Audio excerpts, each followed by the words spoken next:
Marc, chapitre 7. Les pharisiens et quelques scribes venus de Jérusalem s'assemblèrent auprès de Jésus.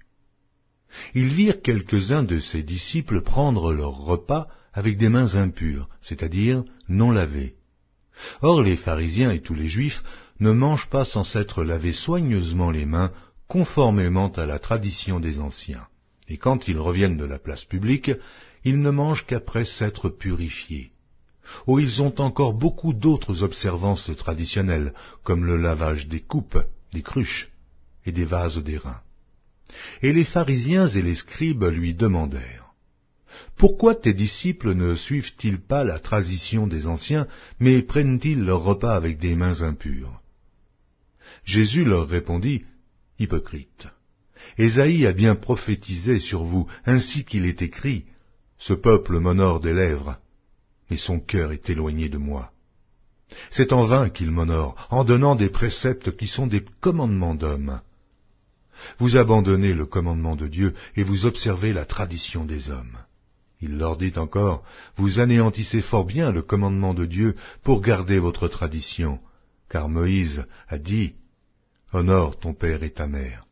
Et celui qui maudira son père ou sa mère sera puni de mort. Mais vous, vous dites : si un homme dit à son père ou à sa mère : ce dont j'aurais pu t'assister est corban, c'est-à-dire une offrande à Dieu, vous ne le laissez plus rien faire pour son père ou pour sa mère, annulant ainsi la parole de Dieu par votre tradition que vous avez établie, et vous faites beaucoup d'autres choses semblables. » Ensuite, ayant de nouveau appelé la foule à lui, il lui dit : « Écoutez-moi tous et comprenez. Il n'est hors de l'homme rien qui, entrant en lui, puisse le souiller. Mais ce qui sort de l'homme, c'est ce qui le souille. Si quelqu'un a des oreilles pour entendre, qu'il entende. » Lorsqu'il fut entré dans la maison, loin de la foule, ses disciples l'interrogèrent sur cette parabole.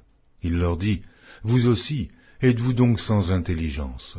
Ne comprenez-vous pas que rien de ce qui du dehors entre dans l'homme ne peut le souiller ? Car cela n'entre pas dans son cœur, mais dans son ventre, puis s'en va dans des lieux secrets, qui purifient tous les aliments. » Il dit encore : « Ce qui sort de l'homme, c'est ce qui souille l'homme.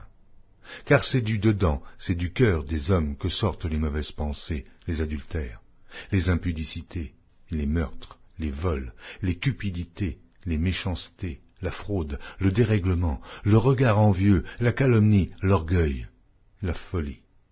Toutes ces choses sont mauvaises et sortent du dedans et souillent l'homme. » Jésus, étant parti de là, s'en alla dans le territoire de Tyr et de Sidon. Il entra dans une maison désirant que personne ne le sût, mais il ne put rester caché. Car une femme, dont la fille était possédée d'un esprit impur, entendit parler de Jésus et vint se jeter à ses pieds. Cette femme était grecque, syro-phénicienne d'origine. Elle le pria de chasser le démon hors de sa fille. Jésus lui dit : « Laisse d'abord les enfants se rassasier, car il n'est pas bien de prendre le pain des enfants et de le jeter aux petits chiens. »« Oui, Seigneur, lui répondit-elle, mais les petits chiens, sous la table, mangent les miettes des enfants. » Alors il lui dit : « À cause de cette parole, va, le démon est sorti de ta fille. » Et, quand elle rentra dans sa maison, elle trouva l'enfant couché sur le lit. Le démon était sorti. Jésus quitta le territoire de Tyr et revint par Sidon vers la mer de Galilée en traversant le pays de la Décapole. On lui amena un sourd qui avait de la difficulté à parler et on le pria de lui imposer les mains. Il le prit à part, loin de la foule, lui mit les doigts dans les oreilles et lui toucha la langue avec sa propre salive. Puis, levant les yeux au ciel, il soupira et dit : « Ephata », c'est-à-dire « Ouvre-toi ».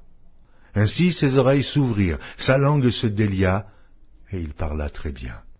Jésus leur recommanda de n'en parler à personne, mais plus il le leur recommanda, plus ils le publièrent. Ils étaient dans le plus grand étonnement et disaient : « Il fait tout à merveille. Même il fait entendre les sourds et parler les muets. »